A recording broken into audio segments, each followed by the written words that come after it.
Par leur situation, leur âge, leur taille ou leur symbolique, certains arbres constituent, au même titre que les monuments historiques ou les vestiges archéologiques, un héritage naturel et culturel qu'il nous appartient de préserver et de mettre en valeur.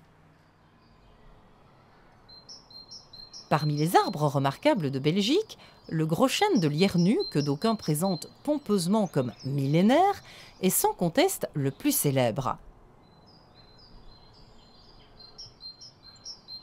Avec sa circonférence de près de 10 mètres, il est considéré comme un des plus vieux chênes d'Europe et sa notoriété a dépassé les frontières de notre pays.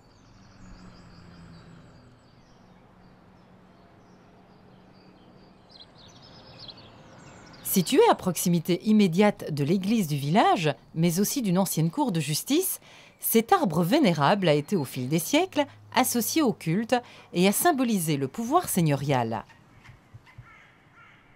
Il est classé depuis le 4 avril 1939.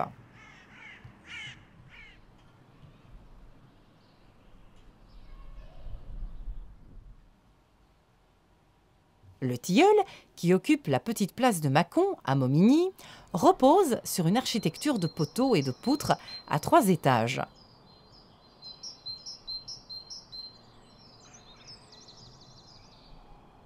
Exemple unique en Wallonie et devenu rare en Europe, cet ensemble structuré daterait de 1714.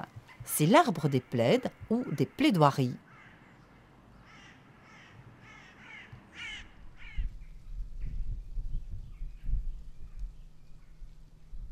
Il avait pour vocation de rassembler sous sa ramure la communauté appelée à débattre des intérêts des villageois.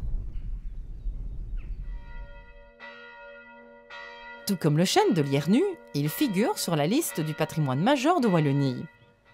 Il est classé par arrêté du 16 septembre 1942.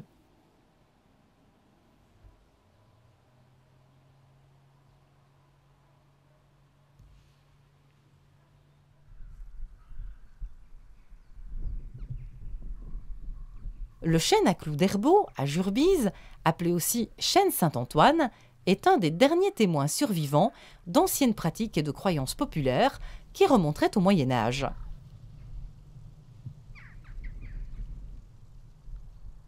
La coutume consistait alors à poser un clou sur la partie malade du corps et de transférer ensuite le mal en l'enfonçant dans le tronc de l'arbre. Encore aujourd'hui, à voir le nombre d'offrandes accrochées, le pouvoir guérisseur de cet arbre fétiche est toujours reconnu.